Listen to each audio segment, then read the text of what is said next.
Hey guys, Steve here with Tech Savvy Agent. I know there's been a ton of buzz out there about Google Plus, so I kind of wanted to give you my take on it. I've had it for a couple days now. I've been playing around with it, and actually, I'm really enjoying it. I know a lot of you are thinking, is there another is there another space, or is there room for another social network? And to be honest, if this came out as soon as Facebook came out, I just like the layout of this so much better. But we'll see if it actually takes on. I've been enjoying it so far, though. So the goal of this video, I have two goals for this video. The first goal is, if you're not a Google Plus user right now and you didn't get the beta, I really wanted to give you kind of an overview of what you can do on here and the power behind the system. But also, if you already are on Google Plus, I found a couple cool tips in the past couple days and some neat things that you can do with the program, and I want to make sure that you can do that too.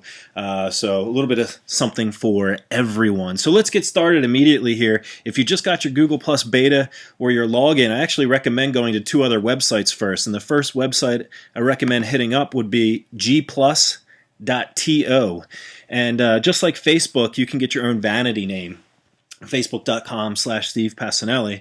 You could do something similar here for Google Plus. You just paste in your ID and you choose a nickname, and it tells you if it's available. So what this does is this makes it much easier to share your profile with someone else, rather than saying, hey, visit my profile on Google Plus on plus.google.com/117425. You can just say your name, Steve Passanelli.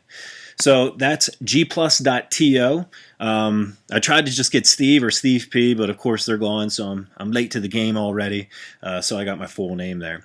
The next website that I recommend that you go to here, if you really want to give Google Plus the full shake, I do recommend getting the Facebook add-on. And this will actually convert your Facebook data stream into Google Plus, so you can go to Google Plus every day and still have access to Facebook at the same time and give it a fair shake. This domain name is a little bit longer up here on the top, so just pause the video so you can jot that down, and you can find the website later and add the plugin for your Internet Explorer or Firefox or Chrome browser. So what this looks like here in Google Plus, if I just go back here, this adds another square, the Facebook button. I can click on the Facebook stream, and as soon as my internet connection wants to cooperate here, my Facebook stream will pop up, which it seems like it is stuck at this particular point. Come on, there we go. It usually doesn't take that long. I haven't had any problems with it yet, but we are on a beta here. But as you can see, I can scroll through, I can post the status update, and I can see updates and things from my friends right on my Google Plus page. So after you're done doing those two things, on the other websites, the first thing you're going to want to do is go to your profile here, and you're going to want to start to fill out your profile. This is very similar to Facebook, but there's one key feature that I really, really like about the profile option. Not only are you editing your profile here in Google+, but you're actually editing your Google profile.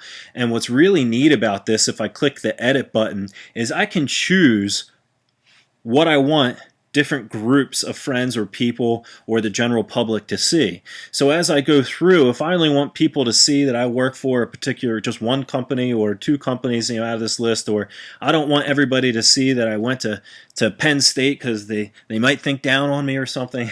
I'm just kidding. I love Penn State. But I can go here and I can choose to show everyone on the web, my extended circles, my circles, or even the custom button's really cool because I can actually choose custom circles of friends.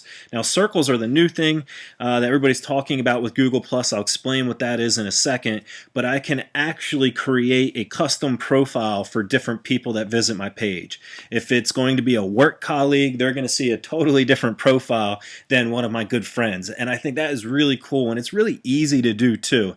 So that's one of the nice things that I like right there about the creating the profile page in Google+. You can add photos, and a very similar concept. We can decide if we want these photos to appear to the public or for just to specific groups of people as well. So let's go out of the profile page here because that's pretty basic. I mean, every system has a profile page. Let's talk about what really makes Google Plus extremely powerful, and that's through the circles here.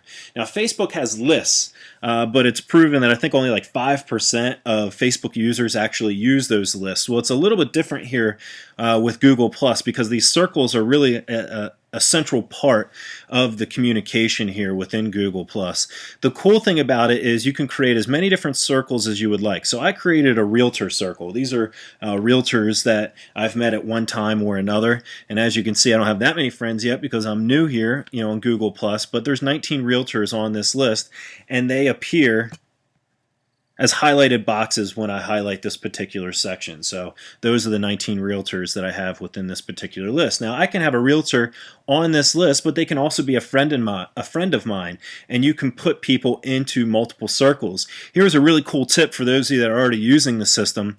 I found that if you go through and select people who have added you, these are people that have added me to a circle. Now I can't tell which circle they added me to, but they added me into some type of circle.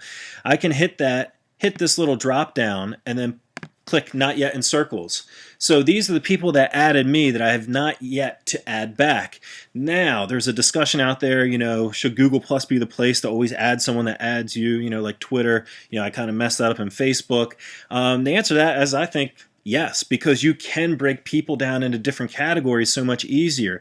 So I know that Daniel here is a realtor, so I'm just going to take Daniel and I'll just click and drag him right over to the realtor section, and now it adds him right into that circle, 20 realtors in that list, and I can go through the rest of this list here.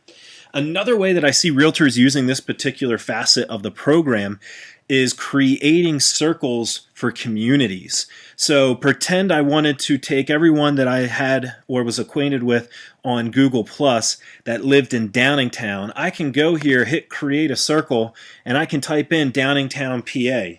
And this would be everybody that lives in that area. And then once a month, if I wanted to give a custom market report just to people that lived in Downingtown and not everyone else on this list, I can go into my status, update it, create that market report, and it's only going to that group of people. This is really powerful. Also, if you found a cool new tool that you wanted to share with the rest of your realtor friends, you could do the same thing and only send it out to your realtor friends. Let me show you what that looks like here if we go back to my home feed.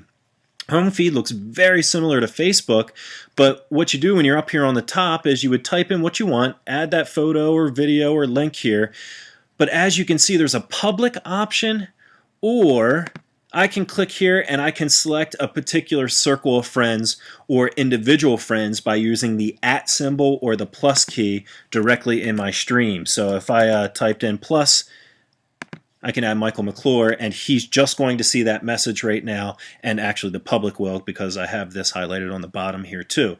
But if I just wanted Michael to see it, I would click the X button and take out the public. Now what's cool about this is this sort of has a functionality like Twitter and Facebook.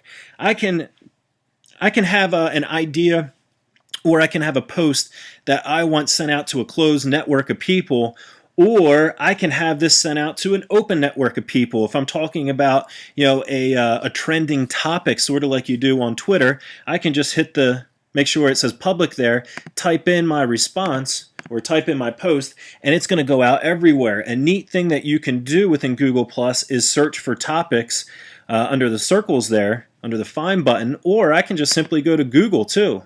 If I use this little tag, site:+.google.com, and I type in any phrase after that, this is actually only searching through Google Plus and people that are on this system. So I typed in real estate technology. Funny thing is Todd Waller, who is friends of mine or in a circle of mine on Google Plus, and a friend of mine on Facebook too, he appears as the #2 hit. Nice job, Todd. I'm going to give you a +1 for that one.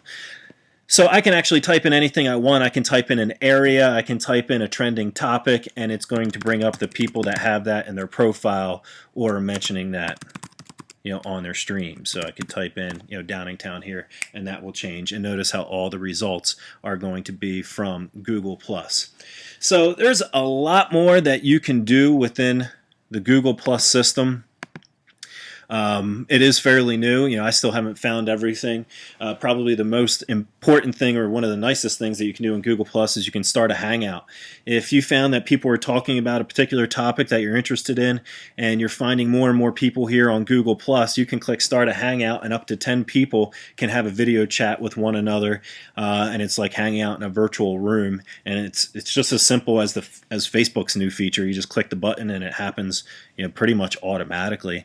It's really easy to do and really convenient.